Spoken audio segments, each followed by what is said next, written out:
Dnes večer môžeme premýšľať o niečom inom, čo obyčajne počas týždňa nepremýšľame, neuvažujeme, niekedy nemáme čas. Ale otvoriť Božie slovo, stretnúť sa s tým nádherným slovom, je toto najkrajšie, čo môžeme prežiť. A tak vás vítam pri Božom slove, pri štúdiu Božieho slova. Aj dnes večer chceme sa pozrieť s Bohom do budúcnosti. A všetky tie prorocké diaľnice, ktoré sú narysované, namaľované, nakreslené v Božom slove, nás vedú k jednomu veľkému dni, a to dni, ktorý pripravuje sám Pán Boh. Chceme otvoriť knihu Zjavenie svätého Jána. To je proroctvo, prorocká kniha, jediná prorocká kniha v Novom zákone. Je to kniha, ktorá nás má nasmerovať do budúcnosti. A ako vidíte, túto knihu napísal Ján, napísal túto knihu pre nás, ktorá tu je. A chcel by som počiarknúť myšlienku, že listy, ktoré ideme študovať, sú listy, ktoré nie sú napísané iba pre všeobecne pre kresťanov, listy do určitých zborov, ale predovšetkým sú to listy, ktoré Ježiš Kristus adresoval mne a taktiež aj vám. To sú listy, dovolte, aby som povedal, to sú listy pre vás. List pre teba. A dnes večer otvoríme prvý list.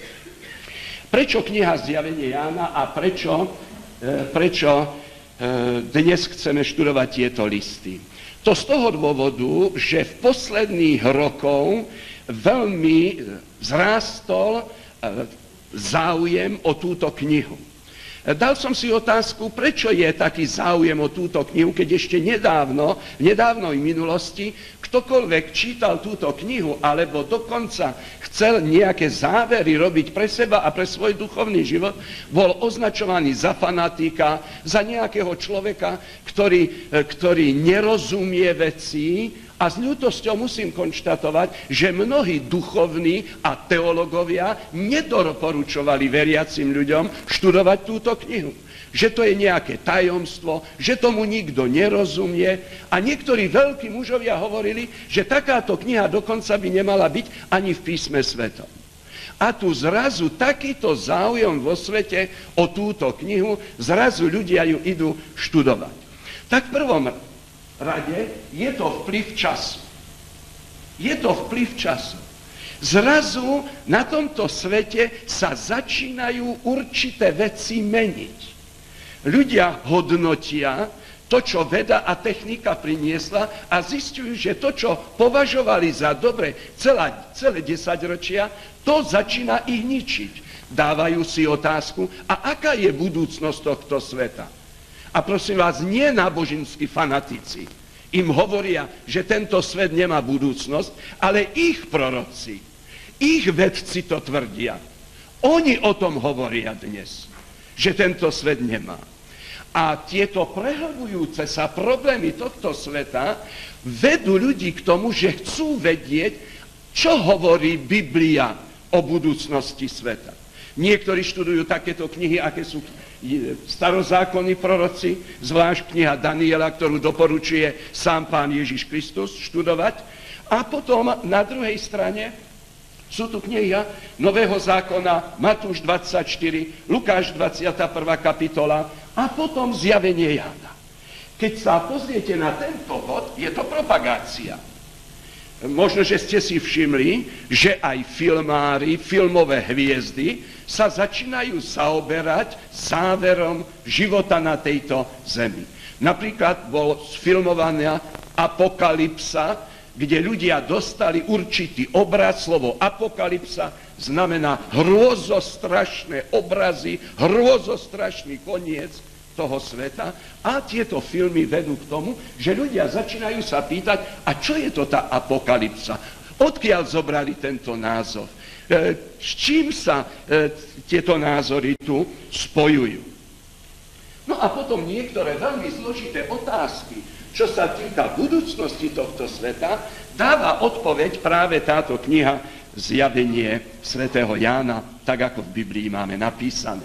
Ovšem, my sa teraz opýtame, kto je autorom tejto knihy. Keď si otvoríte spoločne so mnou tú prvú kapitolu zjavenia Jána, prvý verš, tak budete prekvapení. A všimnete si prvé 3 slovíčka, ktoré sú tam. Prvé 3 slovíčka. Zjavenie Ježiša Krista, ktorému dal Boh a tak ďalej. Kohože je to zjavenie? To zjavenie Jána, ako my to máme v Biblii napísané, to sme my ľudia nejakým spôsobom do Biblie chceli si tie knihy pomenovať. A tak sme napísali, autorom je Ján, tak to bude zjavenie Jána. Ján dostal toto zjavenie. Ale v Biblii hneď prvé slova hovoria, že ten, ktorý stojí za touto knihou, nie je nikto iný, než Ježiš Kristus. Ten, kto je autorom, kto iniciuje, ten, ktorý podáva túto správu, ktorý sa obracia na veriacich ľudí, to je Ježiš Kristus. Preto prosím vás, aby ste tieto listy, ktoré ideme študovať, neprijímali ako listy od Jána, ale príjmete tieto listy ako od Ježiša Krista. Ježiš nám chce niečo povedať. Takže, verš 3 pokračuje, a v 3. verši je napísané, čo nenájdete v žiadnej knihe v Biblii napísané, v žiadnej kapitole, ale v zjavení Jána áno. Verš 3. Blahoslavený, kto číta a ktorí počujú. Slovičko blahoslavený, kto číta. Blahoslavený, kto číta knihu zjavenia, to nenájdete nikde. Blahoslavený, kto číta Matúša. Blahoslavený, kto číta Daniela. Nemáte v tejto knihe napísané. Ale táto kniha má za cieľ nie katastrofy sveta, nie vás vystrašiť, ale táto kniha má pomôcť nám k tomu, aby sme sa stali šťastnými ľuďmi. To je cieľ a zmysel tejto knihy. Blahoslavený ten, kto číta túto knihu. Ďalšia zaujímavosť, ktorá v tejto knihe je prosím v poslednej kapitole 7. verš. Pretože autorom je Ježiš Kristus, Pán Ježiš Kristus zakázal falšovať túto knihu. A vy si poviete, no ako mohol zakázať? Tak, že dozor nad touto knihou robí sám on. On nedovolí, či už to bolo pri opisovaní a ja neviem čo všetkým, Biblie, nedovolí. Za touto knihou a autoritou tejto knihy stojí sám Ježiš Kristus. Nikto nesmie pridať, ani ubrať je tam napísané. A ja sám s veľkou bázňou a s úctou pristupujem k tejto knihe. Slovo zjavenie, aký má význam? Takže to nie je nejaké tajomstvo, nie je to niečo, čo by ľudia nemohli pochopiť, práve naopak, to slovičko, grécke slovičko, znamená odhaliť alebo zjaviť. Odhaliť to, čo vám nie je známe. Odhaliť určité tajomstvá, ktoré sú tu. No a týchto tajomstiev sú 2 tajomstvá. To prvé tajomstvo, že Boh sa stal človekom, a to druhé tajomstvo je tajomstvo hriechu. Tajomstvo bezbožnosti. A tu Pán Boh nám chce niečo podľa nášho chápania odhaliť. Ľudia, ktorí chcú toto tajomstvo poznať, potrebujú pre knihu Zjavenie kľúč, aby si tú knihu mohli otvoriť. A keď budete čítať prvú kapitolu, a tam, prosím, mám to tu napísané, od toho 1. až po 9. verš nájdete kľúč. Ja ho nebudem rozoberať. Ale zistite, ktorí ľudia môžu pochopiť túto knihu. Zistite, že sú to ľudia, ktorí sa odovzdali Kristovi, ktorí s ním žijú, ktorí majú plnosť Ducha Svätého. Ľudia, kresťania, ktorí chcú poznať toto tajomstvo, majú tento kľúč. Možno by sme mohli konštatovať, že keby v Biblii nebola kniha Zjavenia, potom by písmo sväté nebolo úplné. A vy sa opýtate, a prečo by nebolo úplné? No z toho dôvodu, že všetky proroctvá, ktoré sú v Biblii, majú svoje vyvrcholenie v knihe Zjavenie Jána. Zjavenie Jána, všetky tie prorocké diaľnice, ktoré v Biblii sú, vyvrcholia príchodom Mesiáša. A kniha Zjavenie i celá Biblia končí: príď, Pane Ježišu. To je to, čo sa my všetci kresťania modlíme v modlitbe Otče náš. Pozrime sa na ďalší taký bod ako úvod do štúdia. Aký je zmysel listov v tej 2. a 3. kapitoli, ktorý otvárame dnes večer? Sú tu dve slovíčka. V 19. verši je napísané, čo je a čo sa má diať potom. Chcel by som upútať vašu pozornosť na dve slovíčka, ktoré tam sú. To prvé slovíčko, čo je. Čo je? Tým sa nám chce povedať, že tých 7 listov, ktoré sú napísané v Zjavení, sú adresované skutočne 7 zborom, ktoré boli v Malej Ázii. Kresťanská cirkev, najsilnejšia, bola v Malej Ázii, v Turecku. Opakujem. Kresťanská cirkev v 1. storočí, najsilnejšia, bola v Malej Ázii. S ľútosťou konštatujem, že v súčasnosti tomu tak nie je. A tieto listy sú tu preto, aby nám pomohli pochopiť situáciu. Nie len kresťanov v Turecku, ale na celom svete. A tak Ján nám tu podáva správu, že v prvom rade sú to listy, ktoré sú adresované skutočne. To, čo je. Tam je správa o tom, čo skutočne ten jednotlivý zbor prežíva. Aká problematika tam bola. A Pán Ježiš považoval za dôležité, aby dostali list, aby mohli reagovať na krízové situácie, ktoré nastali v tomto zbore. Keby to tak nebolo a oni dostali takýto list, napríklad v Efeze si prečítali takýto list, tak by tí ľudia si povedali, no áno, ale kto to nám píše?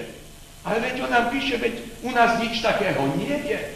Veď to je falošný prorok ten Ján. No to je pekne, že je na ostrove Patmos a že je tam v nejakom tom väzení a v bani tam pracuje ako otrok nejaký. Ale to nie je pre nás. My tomu nerozumieme. Preto je tu napísané, že tie listy obsahujú to, čo tam je. Ale pozor, to by nebola prorocká kniha. Potom je tu druhé slovíčko a to slovíčko je potom. Tu máte citáciu biblického textu. A čo sa má diať potom?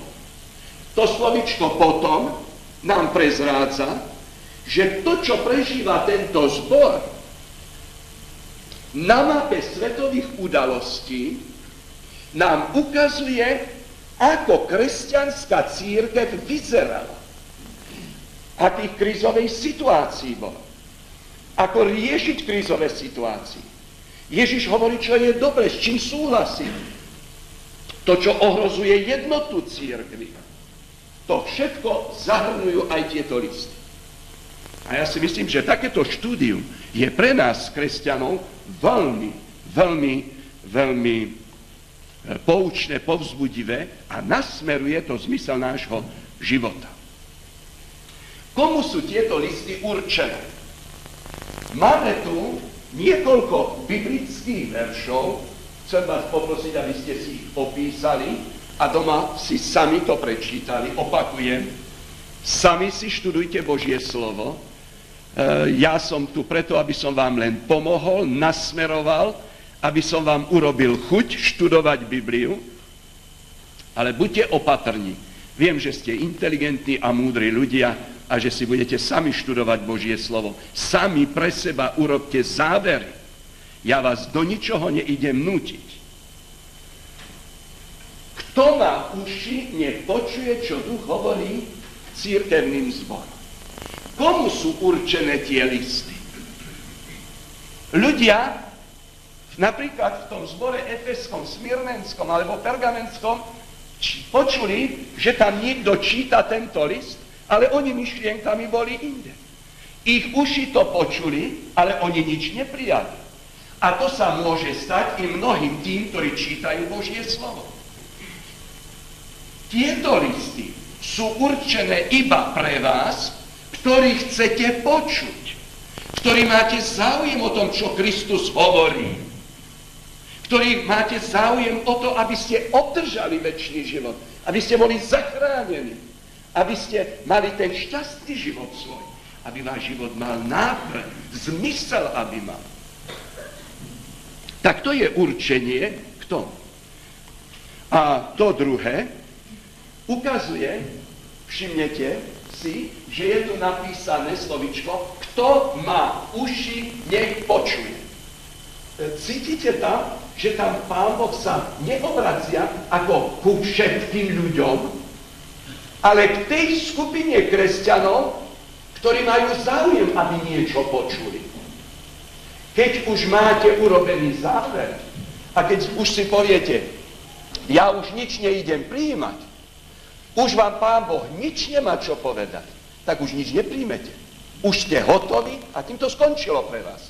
A je škoda času, aby ste strávili. Takže, ale všimnete si, čo je tu ešte napísané, čo tu hovorí cirkevným zborom.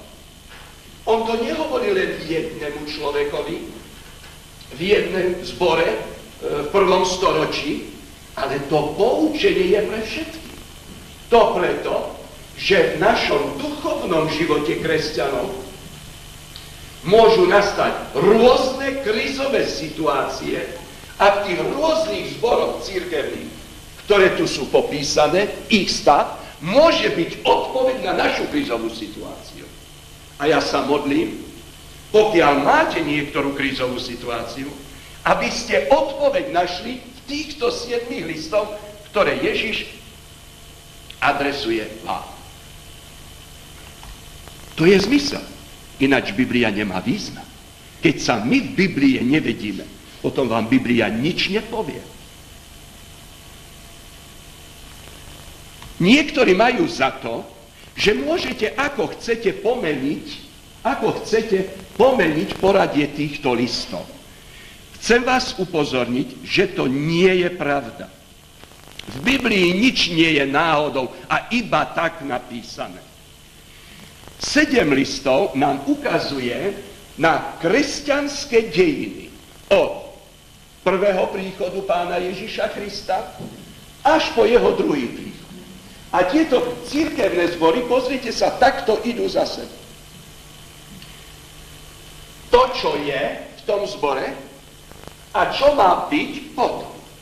Takže tieto cirkevné zbory nám ukazujú v dejinách sveta, v dejinách cirkevných určité obdobia, tak ako za sebou idú. Takže ideme od Efes a skončíme Laodiceou. To, čo prežíval efeský zbor, to prežívala všeobecne kresťanská cirkev v 1. storočí. To, čo prežíval zbor smyrnenský, to prežívala kresťanská cirkev v 2. a v 3. storočí, všade, kde bola. To, čo prežíval pergamenský zbor, to prežívala cirkev zase v tom 4. a 5. storočí. A tak by som pokračoval ďalej. Takže môžeme povedať, že tu máte celé cirkevné dejiny, tak, ako ich vidí Kristus. Tak, ako on vidí krízové situácie, nebezpečné situácie a on dal radu. Pozrite sa ešte na jednu skutočnosť.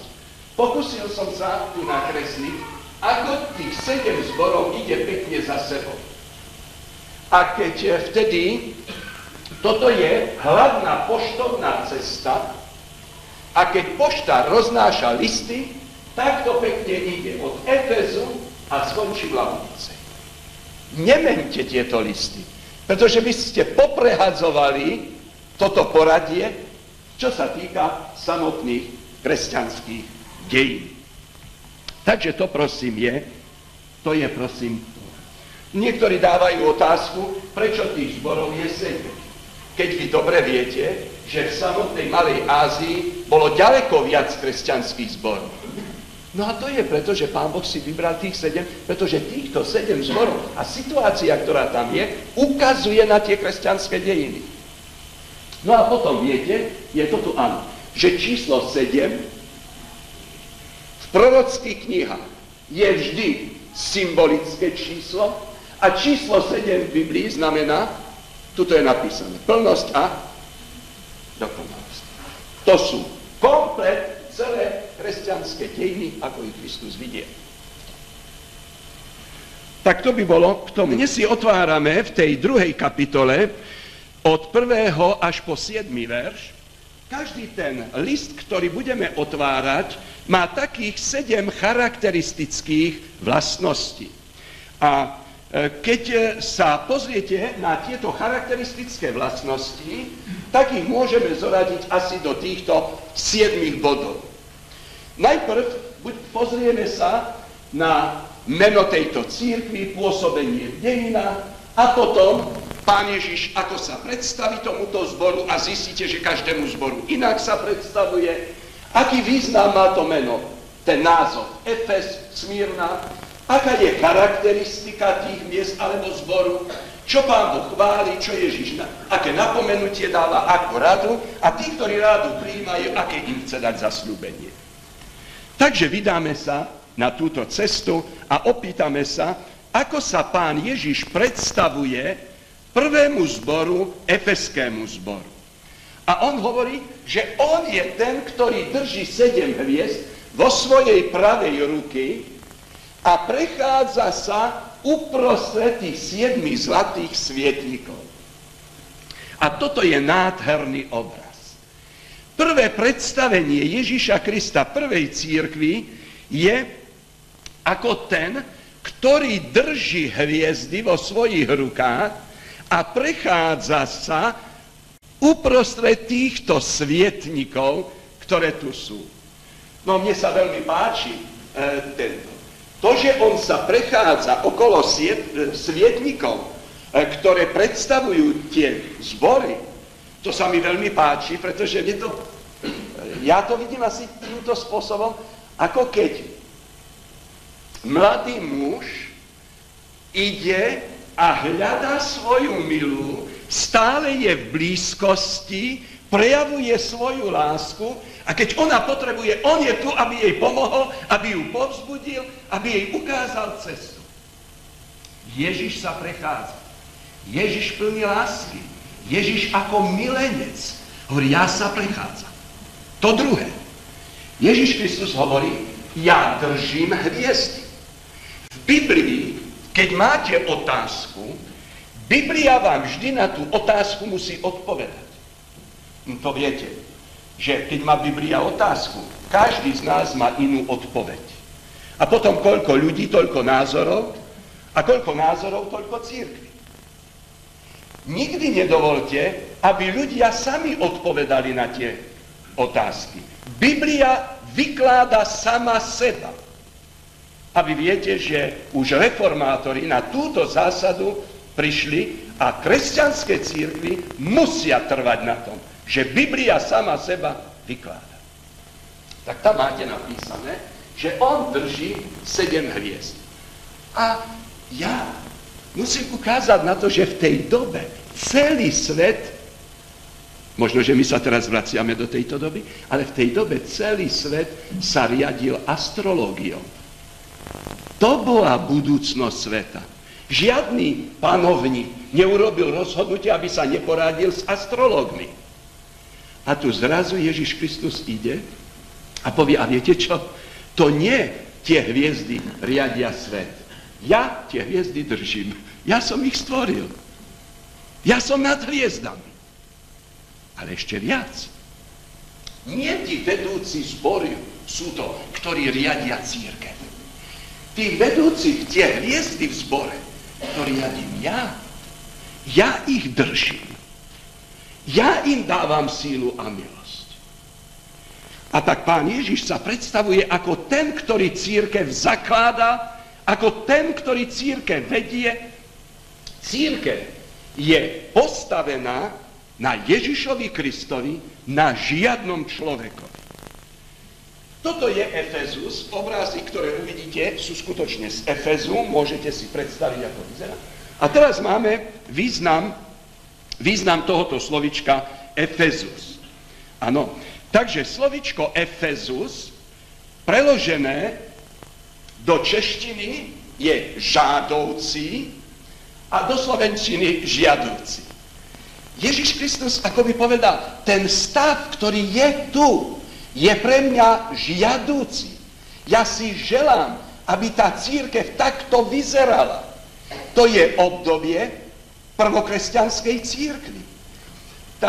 To boli ľudia, učedníci, ktorí boli ochotní pre Ježiša Krista svoj život položiť. To boli ľudia, ktorí zostali stáť na Božom slove a len Božie slovo rozhodovalo o tom, čo je pravda a čo je lož. Svietnik, ktorý je tu popísaný, je nám veľmi známy zo Starého zákona a to svetlo, ktoré tu svieti, ukazuje na to, že kresťanská cirkev je tu preto, nie aby jej niekto slúžil, ale ono priniesla svetlo evanjelia celému svetu. Preto je tu cirkev znázornená svietnikom, ktorý svieti a ktorý žiari. Kresťanská cirkev má posolstvo pre všetkých ľudí, ako byť zachránený. Kresťanská cirkev pokračuje tam, kde sklamala židovská cirkev, kde sklamali Židia. Máme posolstvo pre celý svet. To posolstvo je, ako nájsť záchrancu, ako zmeniť svoj život. Preto je cirkev predstavená svetlom. A keď Pán Ježiš mal prvé kázanie, a my hovoríme, že ho mal na vrchu, kázanie na vrchu, vtedy povedal nám, kresťanom, vy ste svetlom sveta. On nepovedal možno, že ste svetlom sveta a nechceli by ste byť svetlom, ale on povedal, vy ste. Prečo sú kresťania označení ako svetlom? Prečo? Pretože majú do tmy, do tejto tmy, v ktorých ľudia sú, majú posolstvo. Môžu im pomôcť týmto ľuďom. Ale uvidíte, ako končí list potom. Takže tu ide o šírenie evanjelia do celého sveta. Keď sa pozriete na samotné mesto Efezus, bolo to jedno z najväčších miest Malej Ázie, bolo založené v 11. storočí pred Kristom, založili ho Gréci, pokiaľ si pamätám z dejín. A to, čo tam bolo veľmi zaujímavé, mimo iného, bola tu prekrásna socha Diany z čistého mramoru a tu na tejto rekonštrukcii môžete vidieť, ako asi tá Diana vyzerala. Vy, ktorí poznáte Božie slovo, knihu skutkov apoštolských, viete, že tam v tom meste Efezus ľudia začali 2 hodiny kričať, veľká je Diana. Áno, a kričali 2 hodiny, pretože toto bola vraj najväčšia bohyňa sveta. Ale zaujímavé je ešte to, že mala prívlastok, a síce, že to bola matka bohov, alebo matka Božia. Veľká matka Božia. Druhý výraz pre. A vy, ktorí chcete trošku viac ešte o tom vedieť, že táto socha bola zničená. To nie je správny datum, tam má byť číslo 200. Bola zničená a pretože v Efeze žilo veľmi veľa kresťanov, nikto nikdy už túto sochu nereštauroval, ale kresťania si i z toho chrámu mrámor, i z tejto sochy rozobrali a stavali si domy. Takže sa nedochoval. Toto je jeden zo zázrakov sveta, 7 zázrakov sveta, o ktorých ste iste počuli, že? Nikto. No, možno, že vás ešte bude zaujímať, že v roku 431, o 200 rokov neskôr, čo bola zničená táto socha, keď boli vykopávky tam robené, tak tá diant na Efeských, také malé sošky boli objavené a bola tam s takým malým dieťatkom v náručí. A zaujímavé je to, vy, ktorí chcete to vedieť, v roku 431 v Efeze zasadal kresťanský koncil a tam sa rozhodla, že matka pána Ježíša bude Božia matka. Len pre zaujímavosť. Tam sa o tom rozhodlo. Predtým tam mali pohania túto matku Bohov a potom kresťania sme povedali, my budeme mať tiež. Tak to len pre zaujímavosť z tohoto mesta. Pozrite sa, ako tam vznikol zbor. V Skutkoch v 19. kapitole je napísané, že zakladateľom toho zboru kresťanského bol učeník Jána Krstiteľa, vynikajúci rečník Apolo, veľmi veľa ľudí priviedol k Ježišovi Kristovi, ale keď prišiel apoštol Pavol, zistil, že skutočne oni prijali učenie Jána Krstiteľa, prijali i Mesiáša, ale nemali žiadnu skúsenosť s Duchom Svätým. A apoštol Pavol bol ten, ktorý zorganizoval zbor v tom meste. A možno, že vás bude zaujímať, že v tej 19. kapitole máme napísané, že koľko členov mal ten prvý zbor v Efeze, koľko členov tam bol. A zaujímavé je to, že tam bolo 12 členov mal tento zbor. Kresťanská cirkev, keď začínala, koľkože mala členov? Koľkože mala členov? Pán Ježiš mal 12 učeníkov. Efeský zbor mal 12 členov, Ježiš mal 12 učeníkov. Počiatok Efezu je 12, počiatok kresťanstva 12. A tak sa šírilo do celého sveta. A vy ste videli, že to, čo prežíval tento zbor, ukazuje na prvé storočie, čo prežívala kresťanská cirkev. No a starším zboru bol Timotej a neskôr Ján, keď sa vrátil z ostrova Patmos a tam aj pravdepodobne zomrel. Všetky. Máme tu aj pochvalu a tu máme niekoľko takýchto veľmi zaujímavých bodov. Tento zbor bol horlivý, nadšený, kázal evanjelium, šíril všade do celého okolia, boli trpezliví, keď prišlo prenasledovanie, ale čo bolo zaujímavé, že tento zbor uplatňoval cirkevnú disciplínu. Keď niekto nežil podľa Božieho slova, pretože Božie slovo bolo kritérium, napomenuli podľa Matúša 18. kapitole takého člena, a keď ten člen povedal, no pozrite sa, ja si budem žiť ako chcem, oni povedali, môžeš žiť ako chceš. My ťa nenútime k tomu, aby si bol kresťanom. Ale ty nemôžeš takto žiť v cirkvi, v našom cirkevnom zbore. A tak takého človeka vylúčili. A takto uplatňovali cirkevnú disciplínu. Pretože toto povedal im Ježiš Kristus. A pán Ježiš Kristus v tomto liste veľmi si váži toho, že toto cirkev robí. Čo tu bol za problém v tejto cirkvi? Apoštol Pavol, keď sa lúčil v Efeze, tak povedal veľmi zaujímavú myšlienku. Veď, keď ja odídem, potom príde niekto, povie. A nebude jeden, bude ich viac, ktorí prídu a budú ako vlci, povstanú z vás, to nebudú nejakí bezbožní ľudia, budú z vás a prídu ako vlci hltaví, nebudú šetriť stáda, pretože budú sa snažiť zničiť to všetko. A tak sa tu poprvýkrát stretávame a vidíte, pán Ježiš o tom hovorí a ja by som vás poprosil, keby ste sa pozreli do veršia 6. Ale Tomáš, že nenávidíš skutkov Mikulášencov, ktorých to skutkov i ja nenávidím. Tu nie je napísané, že nenávideli ľudí, ale že nenávideli to, čo robili tí ľudia. A Pán Boh hovorí, i ja nenávidím to, čo oni robia, ich skutky. Tu sa stretávame poprvýkrát s falošným učením v cirkvi. To bola krízová situácia.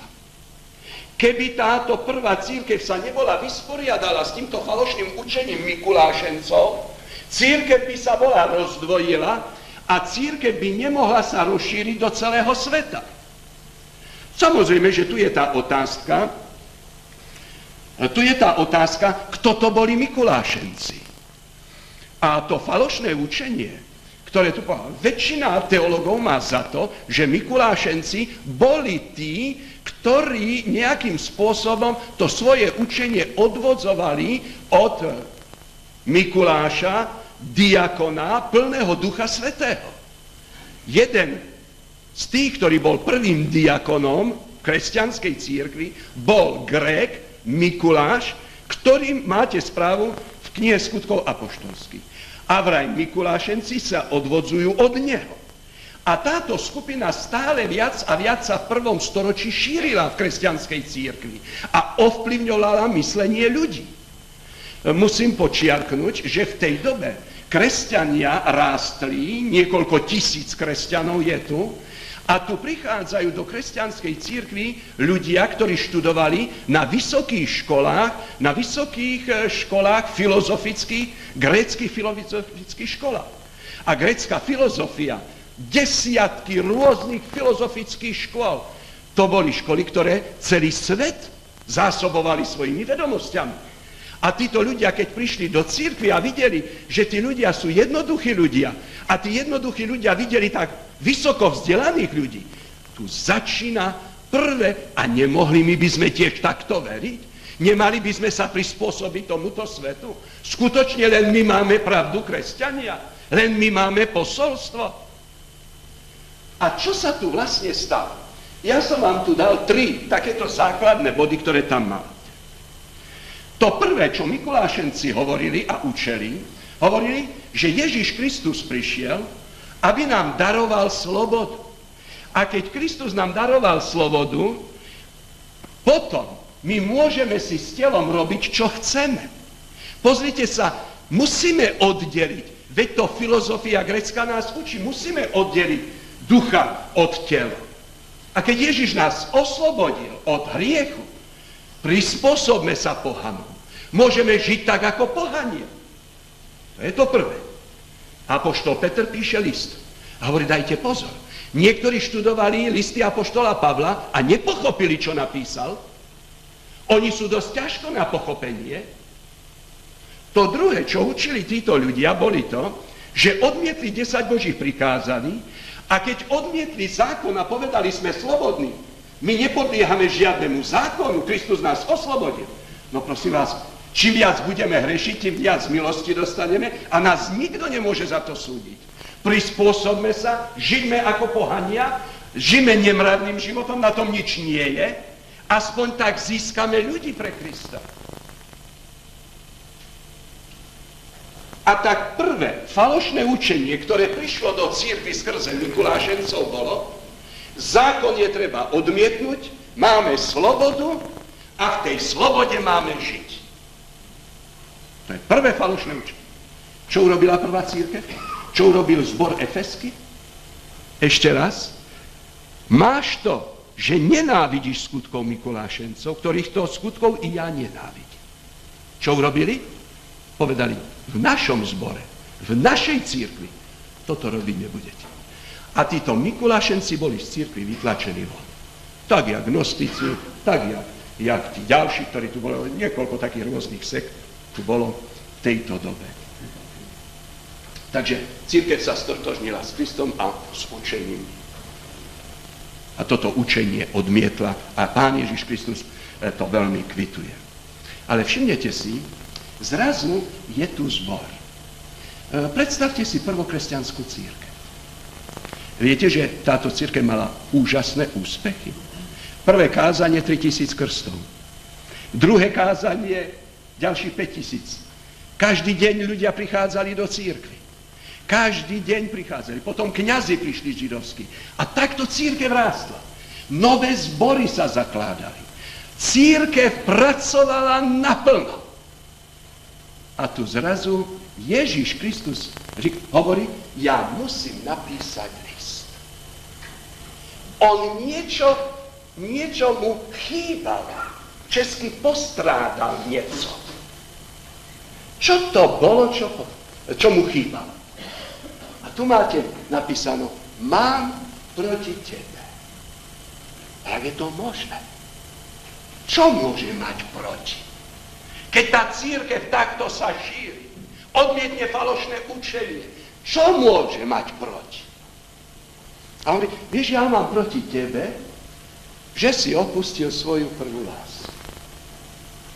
Medzi Kristom a cirkvou, medzi Kristom a zborom, medzi Kristom a tebou, je to tak, ako medzi manželmi. Nepoznám lepší a krajší príklad, než vzťah dvoch šťastných ľudí manželov. Apoštol Pavel, Efezanom 5. kapitola. To je obraz. A hovorí, niečo mi chýba. To je pekné, že ty v cirkvi pracuješ. Páči sa mi, že ste odmietli falošné učenie. Všetko v poriadku, že ste horliví, nadšení, že peniaze dávate, všetko. Ale keď to nerobíte s nadšením, keď vy to nerobíte s láskou ku mne, ja to škrtam. Apoštol Pavol napísal celý list, 13. kapitola, 1. list Korinťanom. Keby ste zázraky robili v tých zboroch a medzi tými ľuďmi, nemôžem to prijať, keď ma nemáte rád. Keď to nie je to. A tak je tu, pozrite sa, obraz Krista ako manželstvo, ktorý sa tu spolu stretáva. Ja mám proti tebe, je tu napísané. Cirkev v tejto dobe, na konci 1. storočia, opúšťa niečo podstatné. Niečo, na čom Ježišovi najviac záleží. Medzi Krista, medzi Krista a zbor sa postaví niečo alebo niekto práve v tejto dobe. Cirkev, tí ľudia začínajú opúšťať to podstatné tam je. Keď to nadšenie pre Krista prestáva ťa motivovať, potom čokoľvek pre Krista robíš, potom to nemá pre Krista význam. A ja tým nemyslím nejaké veci vo svete. Ja ti myslím veci v cirkvi. Pretože on to píše Efeskému zboru. Ja mám proti tebe. Ja mám proti tebe. Všimnete si, že tam nie je napísané ja mám proti vám. Cítite, počujete to jednotné číslo? Počujete tam to jednotné číslo, že on sa na každého osobne Pán Ježiš obráti? Hovorí, ja mám proti. Hľadal som príčiny, našiel som tu príčiny, prečo začína tá láska nejakým spôsobom ochabovať. A ja si myslím, že to je preto, že už žil len jeden učeník a to bol Ján. Všetci učeníci zomreli. A cirkev sa zdravila, Máranata, Pán prichádza, verili, že počas ich života príde Kristus. Apoštol Pavol napísal list, my, ktorí sa živí, dočkáme príchodu a zrazu Ježiš nikde. A toto spôsobovalo, že tí ľudia začínali a hovorí, a prečo ten Ježiš ešte neprišiel? Zabudli na to, že apoštol Pavol hovorí, dajte pozor, takí už sú, čo hovoria, že Kristus už je tu, ale nie, my sme taký list nenapísali, dajte si pozor na to, najprv príde v cirkvi veľké odpadnutie, bude zjavený bezbožný človek a potom príde Kristus. A to druhé, ktoré tu je, áno, je to, že tu sa v cirkvi začalo niečo jemného nabúrávať a začínalo niečo nové. A to nové, čo tu začína, je napísané v tej 2. Timoteovej, v 2. kapitole od 3. po 7. verš, že tu sú ľudia, kedy nejaká tajomná moc neprávosti nepozorovane uprostred cirkvi začína rásť. V našej kresťanskej cirkvi nepozorovane táto začína rásť a tu je. Ako sa toto mohlo stáť? Ono sa to nestalo za jeden týždeň, za jeden rok. Už sme na konci 1. storočia. A tu máte 4 body. To prvé, tak ako čas bežal, ľudia stále a viac si mysleli, a hodnotili tú svoju vieru. Mali stále menej a menej času pre Krista. Stále viac a viac sa chceli podobať ľuďom, ktorí žili vo svete. A pozri sa, ako oni si žijú. A my ani to nemáme, pretože sme kresťania, to už musíme tak jednoducho a tak chudobne žiť. A pozri sa, nás prenasledujú, ich neprenasledujú, nám zoberú majetok, im nezoberú nič. A ty si myslíš, že to tak máme žiť? Nariekala manželka.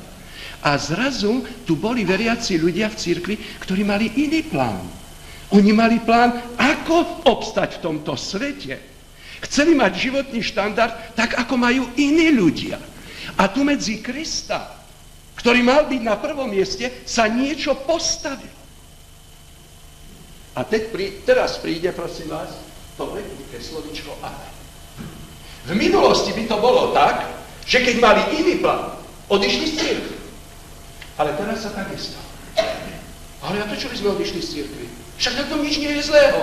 No, tak chceme sa mať tak ako ostatne dobre. No a prečo by sme mali byť prenasledovaní? A tak zostali v cirkvi, chodili na bohoslúžby ďalej, doma si žili svojím životom.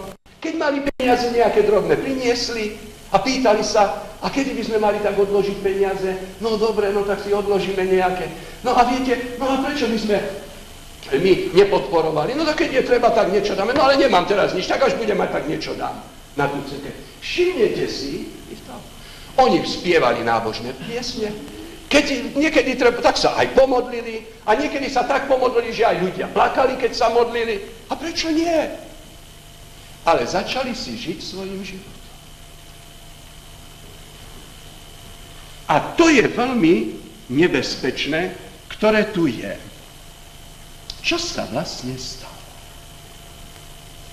Ja som tu napísal, že sa začala tá prvá láska tu vytrácať. Pozrite sa. Všetko, čo je okolo nás, počase stráca na príťažlivosti a zovšedne. Keby ste na všetko zabudli. Nezabudnite dnes večer na túto myšlienku. Dvaja ľudia chodia spolu. A skúste dnes večer o tom premýšľať. Títo dvaja ľudia chodia spolu a idete v električke a na koho myslíte? Na tú Helenku. A potom vy nielen, že myslíte, ale vy chcete byť spolu. A čo najčastejšie spolu. A veľmi veľakrát sa stáva, že ani keď v noci nespíte, premýšľate o nej. Vyprávate o nej. A vy bez tej Helenky a vy bez svojho partnera už nemôžete byť. Všetko, o čom uvažujete, všetko smeruje k tej milovanej osobe. A vy viete, že tomu povieme prvá láska. A tak je to aj s Ježišom. Presne tak. Ježiš, prosím vás, Pán Ježiš to nie je učenie. Ježiš to nie je cirkevný zbor. Ježiš nie je cirkev. Vy ste sa nezamilovali do cirkvi, do cirkevného zboru. Vy ste sa nezamilovali do Biblie. Vy ste sa zamilovali do osoby. A vy musíte jednať s Ježišom ako s osobou. Skutočná osoba, ktorá žije a ktorá je a ktorá žije a ktorá existuje. A keď ste poznali Krista, presne to isté. Vy ste boli tak šťastní. Vy ste neovládali Bibliu. Vy ste nevedeli hľadať v Biblii biblické texty. Ale kdekoľvek ste prišli, museli ste o ňom hovoriť. Ľudia sa vám smiali, pozrite sa, čo on stratil rozum. On hovorí o Kristovi. Ukazovali taxi na vás. Ale vy ste sa robili, že ste hluchí. Vám to nevadilo, že sa vám posmievali. A vy ste potom sa veľmi tešili ísť do chrámu. Vy ste neišli do chrámu preto, aby ste tam stretli ľudí, ale vy ste tam išli preto, že ste tam stretli Ježiša. Vy ste s ním mohli hovoriť. Vy ste sa nemodlili preto, aby ste nejakú modlitbu povedali, ale preto, že ste hovorili so svojím Kristom, aby ste sa tešili na to. Keď ste sa v noci prebudili, tak ste povedali, áno, ste premýšľali o ňom. Vy ste kdekoľvek prišli, boli s Kristom. Išli ste v električke, premýšľali ste o ňom. Keď pršalo, alebo snežilo, bolo bláto, to je jedno. Vy ste museli ísť do chrámu. To je prvá láska. A teraz mi odpuste, teraz to vás bude boliť. Keď ste toto neprežili, neviete, čo to je láska ku Kristu. Ja som hovoril o prvej láske ku Kristu. Každá žena vie, čo to je láska muža, každá manželka vie, čo to je prvá láska. A každý muž to vie. A Pán Ježiš Kristus toto hľadá. A keď zistí, že tá cirkev toľko pracuje a to podstatné sa tam stratilo, tak hovorí, ale čo ja mám z toho, že vy toľko pracujete? Čo ja vám toľko, že peniaze dávate a spievate a všetko, keď vy nežijete a tam láska ku mne sa stratila? Čo? Ja to nemôžem prijať. Pretože to je všetko na dobrovoľnosti. A keď dobrovoľne mi slúžite z lásky, ja túto lásku od vás chcem. A ja vám svoju lásku prejavujem. Ja okolo vás chodím. Ako okolo svietnika. Ja som váš milenec. Ja chcem byť s vami. Ale ako čas beží, tak ako čas beží, pozná?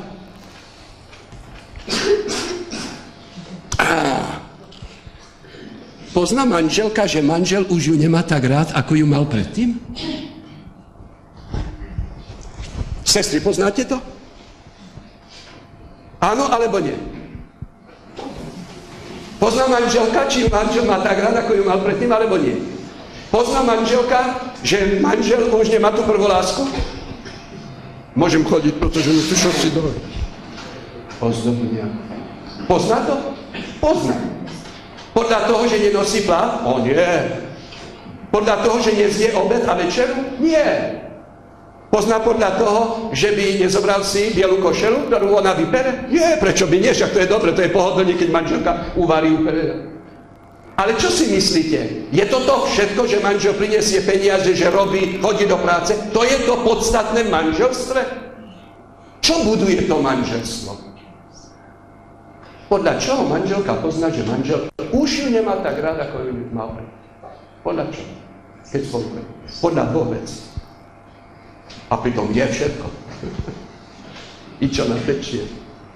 Ja už som prezradil. To prvé je v tom, že manžel už nemá na nič čas. Najviac môžete vytrestať svoje ženy, keď nepočúvate, čo hovorí. Moja žena teraz je 3 dní doma sama. Každý človek za jeden deň povie okolo 40 000 slov. Ja, keď večer prídem domov, ja mám 40 000 slov za sebou. Moja manželka je celý deň sama, teraz je 3 dní sama, tak si predstavte, koľko slov má ona pred sebou. A ja budem počúvať. A to druhé, s ňou nehovorí. A manželka pozná, tu nie je niečo v poriadku. Podľa čoho Ježiš Kristus pozná, aký je náš vzťah k nemu? Podľa čoho? Nikdy nezabudnete, tak ako je to v manželstve, tak je to medzi nami a Kristom. A Ježiš hovorí, ja mám proti tebe, že ti náš vzťah zovšednel. To nie je prvý rok manželstva, ale po určitej dobe. To, čo bolo tak krásne, zrazu zovšednel. Tak to bolo v prvej cirkvi. A podľa čoho to Kristus pozná? No, že už nemáme pre neho toľko času. Zase do zboru je treba ísť, no tak príde diakon, zase mi niečo povedia. Aha, teraz ma hlava. Nemôžem ísť do zboru, hlava ma boli. Rozumiete, už hľadáme príčiny. Zase nasnežilo, no to už nejde. A to druhé, nemáme čas hovoriť s ním. Nemodlíme sa. Povieme nejakú modlitbu, prečo by sa nepovedala, veď na tom nič zlého nie je. Ale to nie je rozhovor s Bohom. A ja sa vás pýtam, čo zostáva manželke a manželovi, keď láska zovšednie? Čo im zostáva? Prosím? Presne tak. Potom už zostáva len povinnosť. Musím navariť, musím. Predtým, keď to robila, bola šťastná, manžel príde, má ho ráda, on rád šiel do práce. To bolo niečo, čo rád urobil. Ale potom tu zostala len povinnosť. Snaha pred ľuďmi to manželstvo nejak udržať. No a samozrejme, keď človek len má povinnosti, taký človek je otrokom. A taký človek hovorí, a zas musím prať, a zas to musím tu utierať ten prach, a zase váriť, dneska váriť nebudem, choď si niekde. Choď, mama ti dá jesť. Cítite, že sa tu niečo zmenilo? Ale dovoľte, aby som vám povedal, že takto pozná Ježiš. Tým, že my zastierame to, že plníme svoje povinnosti v manželstve, že už tak nemáme rádi, a tu proti manželom a manželkám vystupuje Ježíš a do manželstva hovorí, mám proti tebe, že si opustil prvú lásku.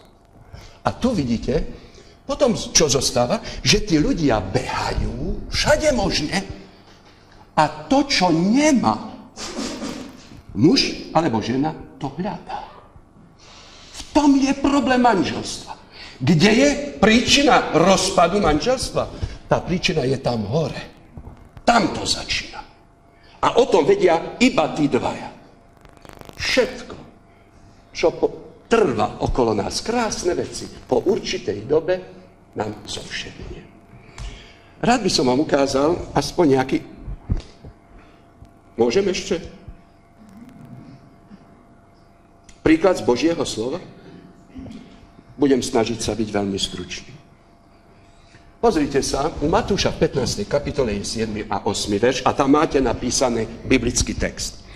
Tento ľud má cti perami, ale jeho srdce je ďaleko odo mňa, darmo ma však uctievajú, keď ľudskými príkazmi učia ako učenia Boží. Čo je tu napísané? Tu bola skupina hlboko veriacich ľudí. Prosím vás, prvý verš nám hovorí, že Pán Ježiš hovorí so zákonníkmi a farizejmi. Chcem vás upozorniť, že to boli hlboko veriaci ľudia. Nenechajte sa pomýliť 21. storočím, kedy pod slovom farizeus a zákonník, to tak zle znie, že? To sú tí najhorší ľudia. V tej dobe boli považovaní za hlboko veriacich ľudí. Pán Ježiš Kristus, keď oni tvrdili o sobe, že dávajú desiatky, že čo všetko oni zachovávajú, nepovedal, že nehovoria pravdu. To nepovedal Pán Ježiš. Ale povedal, čo im chýba ešte. Ale jedno je isté, že tu je skupina ľudí, ja verím, že keď od detstva chodili do chrámu, do školy, že to boli skutočne veriaci ľudia. Ale tak, ako čas bežal, tie sveté veci, chrám, náboženstvo im zovšednelo. To všetko im zovšednelo. Čo im zostalo farizeom a zákonníkom? Čo im zostalo, keď im zovšednela to náboženstvo a láska k Bohu? Čo zostalo zákonníkom a farizeom? Čo im zostalo? Už ste to povedali. Keď stratíme lásku, čo nám zostalo? Povinnosť. Čo zostalo im? Čo im zostalo? Povinnosť. A museli chodiť do chrámu? A museli sa modliť? Chudáci. Vy ste kresťania, ja vás ľutujem. Ty musíš ísť do chrámu, ty sa musíš modliť a musíš peniažky tam dávať. Prosím ťa, taký hlúpy, jak ty si. A tu zrazu sú ľudia, ktorým to sveté zovšednelo, ale oni museli chodiť do chrámu. Oni museli. A čo im zostalo, keď vám zostanú iba povinnosti? Čo vám zostane?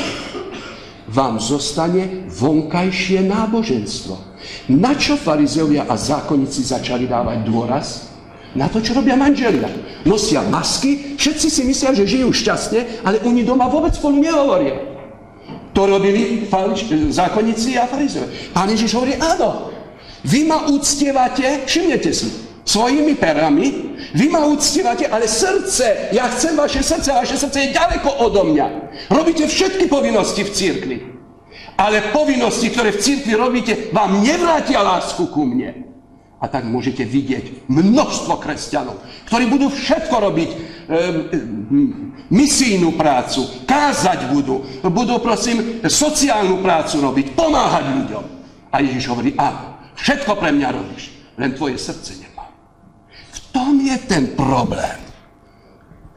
Keď tie sveté veci zovšednú, začneme dávať dôraz na to, čo sa vidí. Aby ľudia videli, že ideme do chrámu, aby ľudia videli, že sme zbožní, aby ľudia videli, že musíme sa postaviť a sa modliť. To je treba. A keď to niekto nerobí, musíme ho kárať.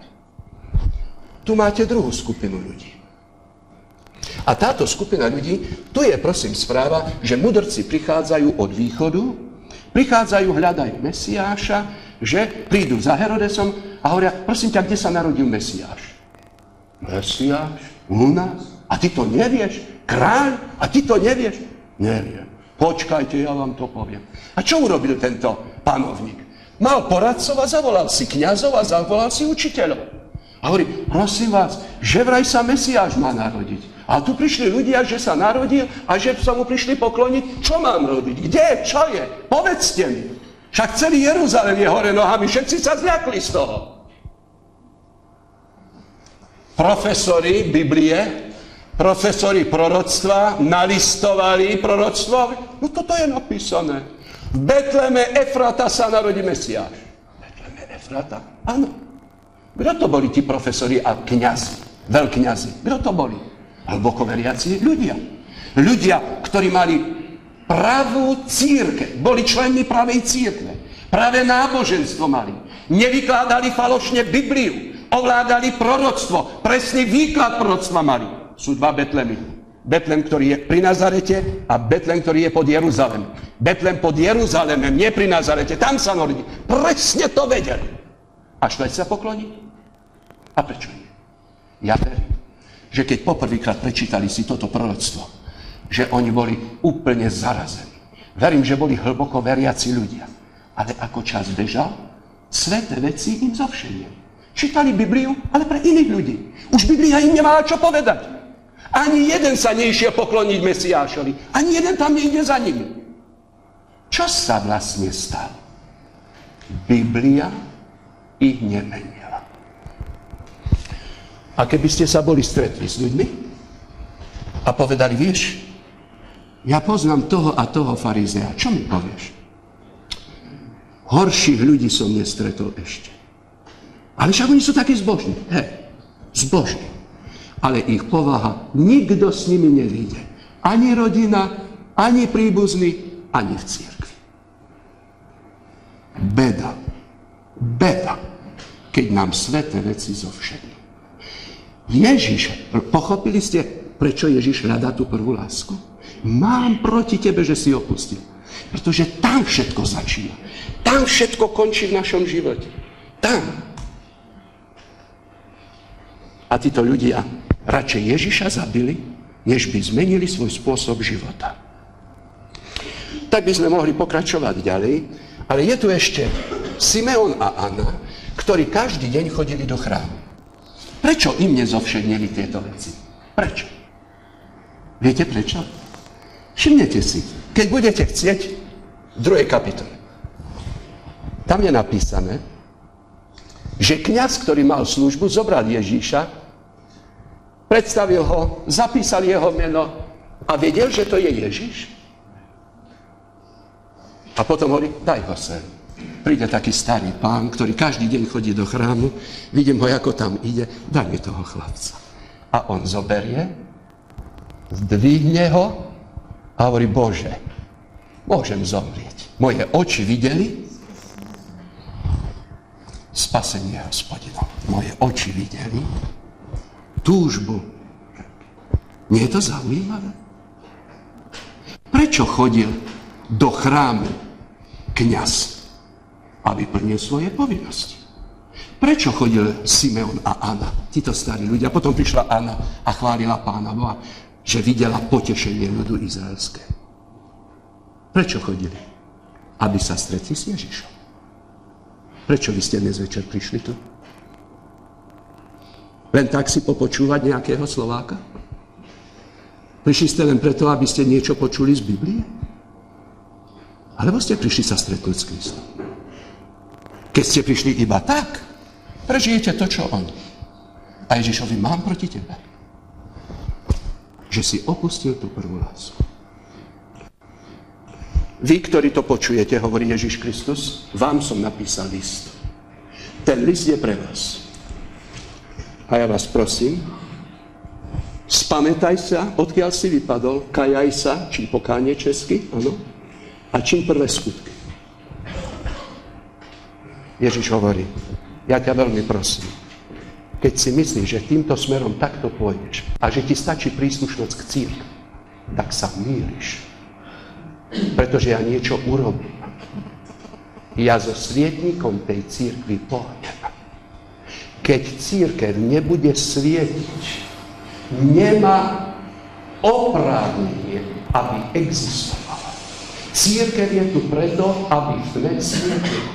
A dajte pozor, čo Pán Ježiš povedal. Vy ste svetlo. Oni sú v tme. Povedal to tak Ježiš? Vy ste svetlo na vrchu a oni všetci sú v tme. Keď vy nebudete svietiť, oni nebudú vedieť, kde majú ísť. Nie je napísané, vy ste všetko jedna rodina. Vy máte poslanie. Vy musíte byť iní, než on. Vy ste sol a oni sa kazia. Vy ste svetlo a budete svietiť. A keď nechcete to robiť, to robí to preto, že ma nemáte rádi. Pretože tí prví boli ochotní za to aj život položiť. A ja vás prosím, píše list Pán Ježiš, zmeňte svoje zmýšľanie na kresťanstvo. Neverte tomu, že ja to neberem vážne. Ja hľadám vo vašom živote lásku. Prvú lásku. A môžem vás uistiť, že bez Ježiša Krista váš život je úplne prázdny. Skončím jedným príkladom. Čítal som ho. Dievčatko sa narodilo v rodine, kde nepoznalo lásku. Prepáčte. Otec toto dievčatko znásilňoval. Tisíce a tisíce dievčat a chlapcov nerodičí znásilňovalo vo svete. A toto dievča, keď malo 12-13 rokov, utieklo z domu, pretože doma lásku nepozná. Nikdy v živote lásku nepozná. A tak utiekla z domu preč. A tak striedala chlapcov, pretože keď lásku človek nepozná, tak to lásku hľadá. Pozrite sa na tých bezdomovcov. Pozrite sa na tie deti, čo behajú po uliciach, na tých, čo berú drogy. To sú ľudia, ktorí nepoznali lásku. A viete, kde to začalo? Keď prvá láska pomietla. Potom zostala povinnosť, rodina sa rozpadla, buď sa rozišli, alebo sa nerozišli, ale tá láska. A keď človek nemá lásku, tak ju hľadá. A apoštol Pavol v 2. Timoteovej píše a napísali sa, hovorí, bratia, tam píše, to budú veľmi nebezpečné časy. Ľudia budú milovať seba, peniaze. Ľudia budú milovať seba. Každý bude chcieť pre seba iba lásku v poslednej dobe. A tak ona chodila, všade lásku hľadala. A tam mužov striedala, drogy brala, všetko je to. A zrazu sa vnútorne zrútila. Nikde lásku nenašla. Každý ju využil. Každý tú lásku hľadal pre seba a zneužiť toho druhého. To sa môže aj v manželstve stať. Že jeden druhého zneužíva. A chce pre seba urobiť to a tak. A potom si otvorila Evangelium Jána. Ani neviem, ako prišla. A tam čítala a hovorila, Bože, keď ty si, prosím ťa, zjav mi svoju lásku. Ale zase pokračovala v živote ďalej. A tak Bola niekde, tam bolo rádio a počula jeden hlas. A ten mužský hlas bol tak krásny. A ona hovorí, ten človek má tak krásny hlas, ten hlasateľ. Určite to bude človek, ktorý má strašne dobré srdce. Určite to bude človek, ktorý má lásku. A tak koľkokoľvek on hovoril, ona si to rádio hľadala a zamilovala sa do toho hlasu. A hovorí, toto je niečo, aspoň niečo má. Ale to bol iba hlas. A zrazu, keď v bare sedela, zrazu za ňou niekto povedal niečo. A ona počula ten istý hlas. Ten muž, ktorý tam bol, mal taký istý hlas ako ten, hneď bola zamilovaná. A on hneď bol zamilovaný do nej.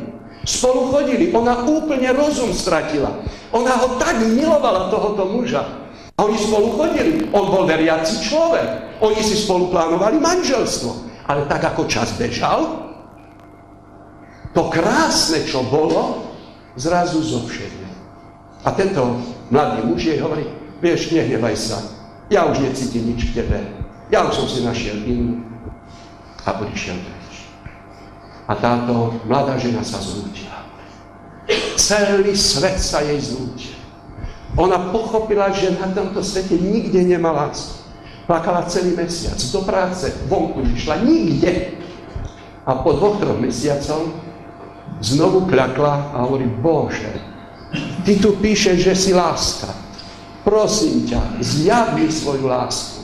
Vráť mi tohoto muža späť. Ty vieš, že ja bez neho nemôžem žiť. A tak sa modlila týždeň. A keď raz sa modlila, zrazu sa niečo stalo. Nemala túžbu sa ani stretnúť s tým mužom. Zrazu všetko to prestalo. A do jej srdca prišiel pokoj, vyrovnanosť a ona pochopila, že Ježiš vstúpil do jej života. A ona píše a hovorí, ja som nechcela stať od modlitby. Ja som plakala. Ja som mala strach, že strátim Ježiša. Môj život dostal nový smer. A hovorí, Bože, ja som tak šťastná. Ale mala otca. A tak začala hľadať všade otca. Ona si uvedomila, že jej otec presne takým životom žil, ako on. Ani jeho rodiče nemali rádi. Ani on nevedel tú lásku dať jej. Preto sa tak správali. On chcel len pre seba. Ja musím ísť za ním, ja mu musím odpustiť. A nemohla ho nájsť. Až potom im povedali, že je v nemocnici. S ťažkou chorobou tam ležal. Nikdy v živote otec s dcerou nehovoril. Nikdy spolu nehovoril. A ona mu začala hovoriť o Ježišovi Kristu. Otec plakal a hovorí, my sme nikdy spolu nehovorili. Prosím ťa, odpusť. A tak sa zmierila s otcom, otec zomrel, otec sa zmieril s Bohom. Dovoľte, aby som vám povedal. Keď hľadáte lásku, existuje jeden muž, ktorý vám túto lásku dá. A jeho meno je Ježiš Kristus. Nikdy ani v manželstve, nikde nebudete šťastní, pokiaľ nepríjmete tohoto muža. Tento muž nikdy nemyslel na seba. Tí najchudobnejší ľudia, ktorí boli, keď priviedli k nemu ženu, ktorá bola pristihnutá pri cudzoložstve, on jej povedal, ženo, ja ťa neodsudzujem. Ženo, ja som tu pre teba. A keď chudobná vdova mala iba 2 haliere a dala do pokladní, povedal, vy ste nedali nič, tí bohatí s nimi, ale tá dala všetko. Ježiš miluje ľudí, ktorí hľadajú lásku. Ježiš bude za vami chodiť. Ježiš bude klopať na vaše srdce. Ježiš nie je učenie. Ježiš nie je cirkev. Ježiš je skutočná osoba. Prosím, musíte sa k nemu správať ako k osobe. A on vám túto lásku dá. A tak sa stanete šťastnými ľuďmi. Nech sa stane vo vašom živote čokoľvek. Uvidíte, že celý váš život sa stane. A keď v piatok si urobíte čas a sa stretnúť, budem pokračovať ďalej. A brat vám povie, o čom budem hovoriť. Ja si myslím, že by sme sa mohli pomôcť. náš drahý nebeský Otče, stojíme pred tvojou tvárou. Hlboko zahanbení. Kvôli nám si opustil nebesia. V tej nádhere a sláve si mohol zostať. A keď si videl, ako sa trápime, keď si videl našu biedu, keď si videl, ako nám chýba láska, a keď si videl našu budúcnosť, ktorá mala skončiť tak zle, potom si tam nemohol zostať. Tvoja láska bola tak silná, že si zobral ľudské telo na seba, stal si sa jedným z nás, si prišiel do tejto špíny medzi nás. A to preto, aby si nám slúžil. Preto, aby si nám pomohol. Preto, aby si nám ukázal lásku. Ukázal lepší život, krajší, šťastnejší. Aby tento život sme tomuto svetu zjavili, prejavili. Aby títo ľudia videli, zmenili svoje zmýšľanie. Bože, keď tu niekto medzi nami je, či už slobodný, alebo ženatý, a ktorý hľadá lásku. Človek, ktorý nikdy neochutnal to dobro. Človek, ktorý je sklamaný ľuďmi, sklamaný tými najbližšími. Prosím ťa, pomôž mu, aby objavil teba. Prosím, aby bol šťastný. Prosím, aby jeho budúcnosť bola krásna, pevná a istá. Ale my stojíme pred tebou, aj ktorí sme ťa prijali.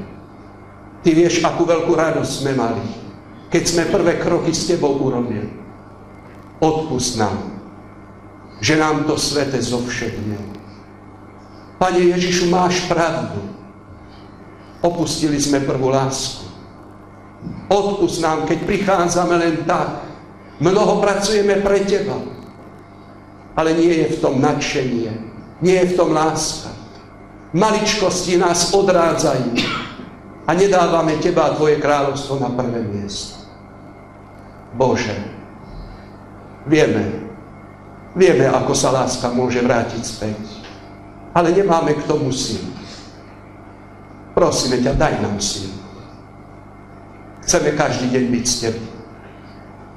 Chceme mať spoločenstvo s tebou. A tam, kde dvaja sú spolu, sami dvaja, tie krásne prúdy lásky sa znovu vracajú späť. A v tejto láske, milý Bože, chceme zostať.